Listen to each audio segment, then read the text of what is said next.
Los ángeles no son lo que parecen. Lo que nos han contado en la Biblia poco tiene de espiritual y de amoroso.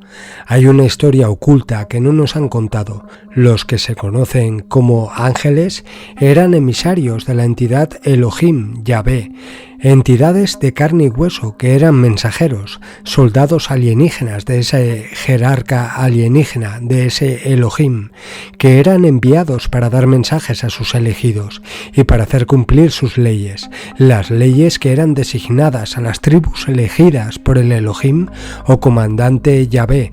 Ahora veamos lo que nos dice Mauro Biglino después de haber investigado el asunto de los ángeles del Señor.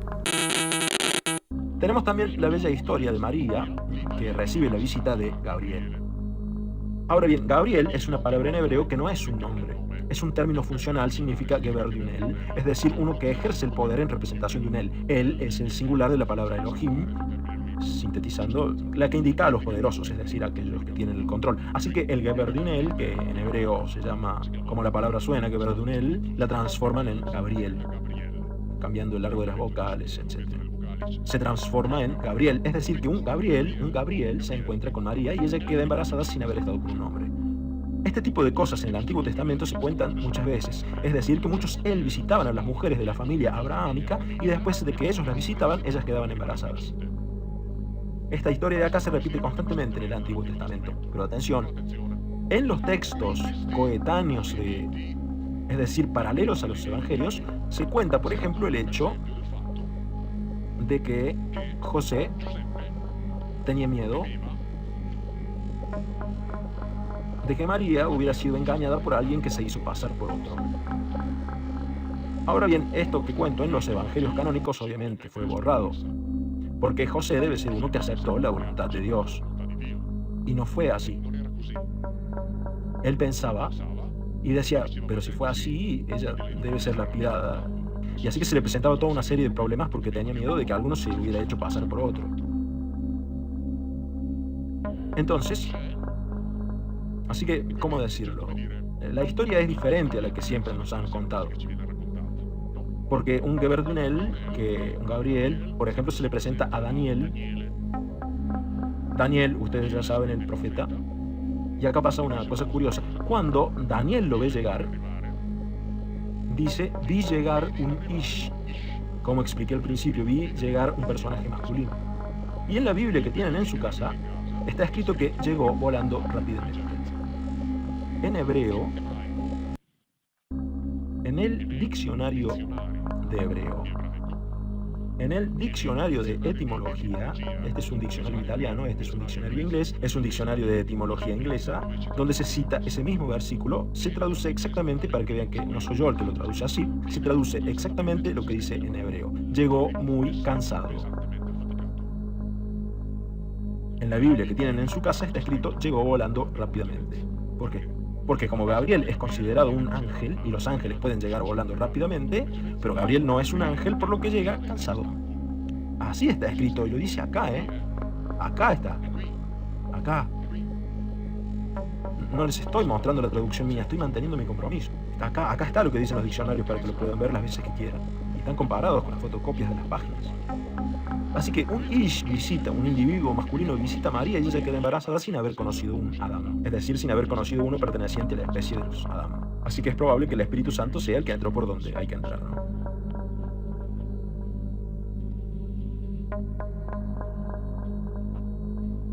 Y el jesuita Jean Danielou, académico francés, teólogo, profesor en el Instituto Católico de París, dirigió un estudio sobre la figura de Gabriel.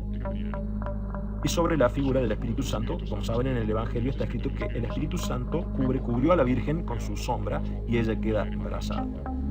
Bueno, él dirigió un estudio completo, acá lo simplificó, para decir que el Espíritu Santo no es otra cosa que la transposición cristiana del relato judío de Gabriel. Jesuita, académico de Francia, docente en el Instituto Católico de París. Gabriel es el Espíritu Santo es la transposición en términos cristianos de la figura de Gabriel. Así que, jesuita, etcétera, etcétera, etcétera, dice que cubriendo a la Virgen estuvo Gabriel. ¿Y qué es lo que los cristianos llaman el Espíritu Santo? Cuando Gabriel va a visitar a la Virgen, en griego le dice Jaire que caritomene. Ave llena de gracia, alégrate llena de gracia. Que caritomene en efecto es un adjetivo en la forma medio pasiva del perfecto del verbo caritó, que quiere decir volverse agradable, pero agradable físicamente, es decir, bella. Así que su saludo podría haber sido alégrate tú que te has vuelto bella, porque ese es el significado literal del verbo caritó, que sería como decir hola linda, en el sentido de que en el libro 6 del Génesis está escrito que los hijos masculinos de los Elohim vieron que las hijas de los Adán eran bellas y que tomaron como esposas a todas las que quisieron. Así que el hecho de que elijan mujeres bellas empieza en el comienzo de la Biblia. Así que esto sería coherente con el resto del relato bíblico. Digo sería porque yo no sé si las cosas pasaron así. Obviamente, yo no sé, no tengo pruebas. Hago siempre de cuenta que es verdad eso que está escrito. Y veo si eso que está escrito tiene alguna coherencia. Que no quiere decir que sea la verdad, porque la verdad no me pertenece, pero es coherente. A estas las elegimos bellas para hacer lo que tenemos que hacer, y Gabriel parece decirle, alégrate tú que te has vuelto bella. Y si Gabriel es, como dice el jesuita, la transposición, si el Espíritu Santo es la transposición cristiana de Gabriel, es decir, un ish, un individuo masculino, entonces en el Evangelio está escrito que un individuo masculino, cumpliendo las funciones de un Gabriel, cubrió a María y ella quedó embarazada. Repito, no sé si es verdad, pero es coherente. Habiendo dicho esto, hagan lo que quieran. En el texto incluso también está escrito que José tenía el gran temor de que María hubiera sido engañada por alguno que se hubiera hecho pasar por otro. En resumen, es muy probable que toda esta historia vaya a ser reescrita. En el versículo 21, Jueces 6, versículo 21, ¿qué es lo que está escrito? ¿Lo podemos leer? Allá está el micrófono, arriba.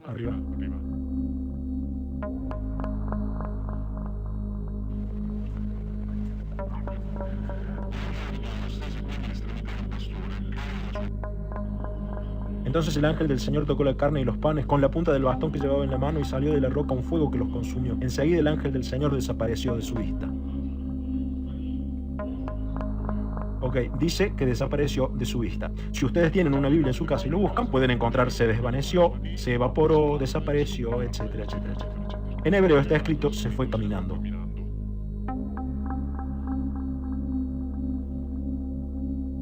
¿Por qué? Porque los malaquín bíblicos no son los ángeles espirituales rodeados de luz, son individuos de carne y hueso, así que por lo tanto caminan. Para la teología, como los ángeles tienen que ser entidades espirituales, cuando se van, desaparecen de la vista. Y no, se van caminando. Se acabó. Es muy simple, todo muy coherente. No hay necesidad de inventar nada, es todo coherente.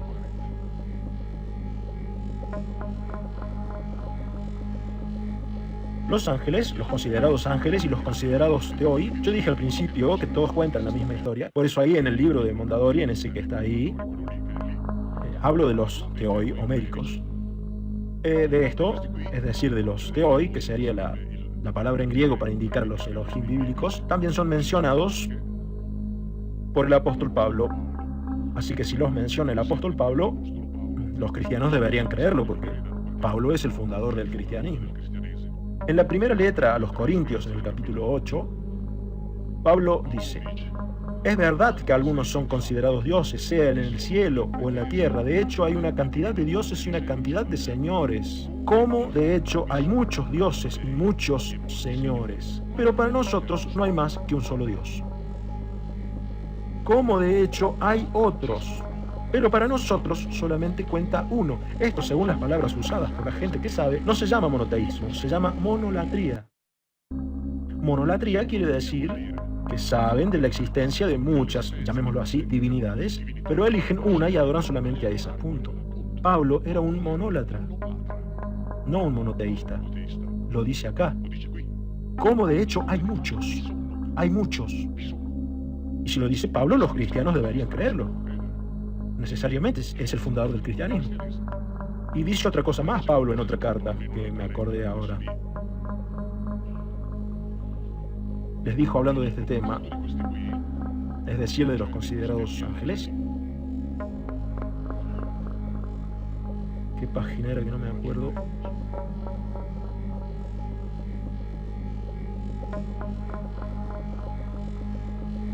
En la carta a los Hebreos, en el capítulo 13, dice: no se olviden de practicar la hospitalidad. Porque al principio, mientras tomábamos el café, alguien dijo: pero estos de la historia están entre nosotros, están de incógnito, etcétera, etcétera. No se olviden de practicar la hospitalidad, ya que gracias a ella, algunos, sin saberlo, hospedaron a los ángeles. Es decir, son tan parecidos a nosotros que no se los puede diferenciar. Así que, si cualquier extraño te pide hospitalidad, dásela, porque tal vez sea uno de ellos.